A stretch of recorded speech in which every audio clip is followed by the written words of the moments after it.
कभी कभी जिंदगी हमें ऐसे रास्तों पर ले आती है जहां हर उम्मीद बिखरती नजर आती है।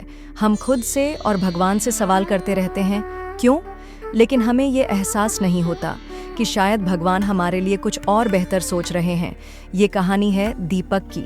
दीपक एक साधारण इंसान एक छोटे शहर की तंग गलियों में अपनी बीमार पत्नी और नन्हे बेटे के साथ रहता था।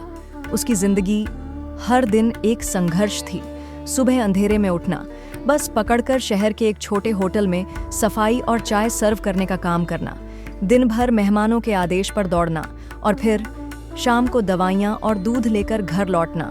रोज वही थकान, रोज वही अधूरी उम्मीदें। लेकिन हर रात दीपक अपनी पत्नी का माथा सहलाते हुए बस यही कहता, देखना, एक दिन सब ठीक होगा। हर रविवार दीपक पास के मंदिर में जाता था, भगवान के सामने बैठकर हाथ जोड़ता और धीमे से कहता, हे प्रभु, मैंने कभी किसी का बुरा नहीं किया, फिर इतनी कठिनाइयां क्यों? भगवान चुप रहते थे, जैसे सुन भी रहे हों और नहीं भी। फिर एक दिन होटल का मालिक किसी बहाने से दीपक को नौकरी से निकाल देता है। काम धीमा है, ऐसा कहकर एक झटके में दीपक की रोजी रोटी भी चली गई। उस रात दीपक बहुत रोया। बीमार पत्नी, स्कूल जाता छोटा बेटा, घर का किराया सिर पर। उसने आसमान की ओर देखा, आंखों में आंसू थे। भगवान, अब क्या करूं?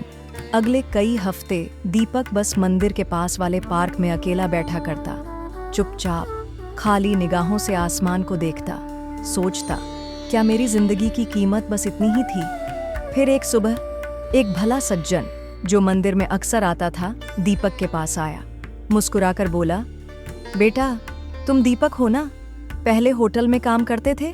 दीपक ने सिर झुकाकर कहा, हाँ साहब। वो बोले, मैं पास के धर्मार्थ अस्पताल में काम करता हूँ। हमें कैंटीन के लिए एक भरोसेमंद और ईमानदार आदमी चाहिए। काम करोगे?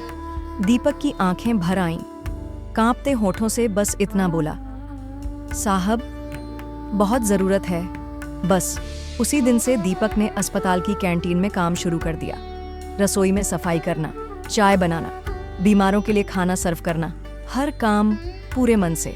धीरे धीरे दीपक की मेहनत और उसकी मुस्कुराहट सबके दिल को छूने लगी। डॉक्टर, मरीज, नर्स, हर कोई दीपक को पसंद करने लगा। कुछ ही महीनों में दीपक की जिंदगी बदलने लगी। अस्पताल के एक बड़े डॉक्टर ने उसके बेटे की स्कूल फीस भर दी।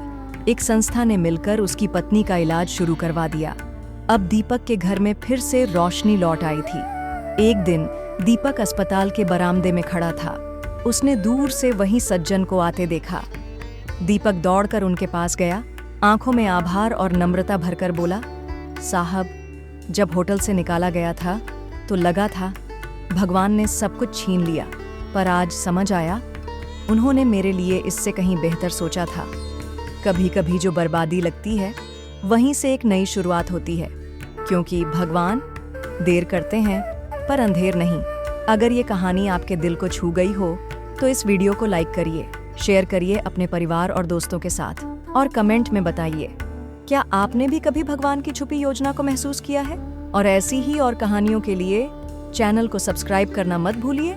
आपका समय शुभ रहे। धन्यवाद।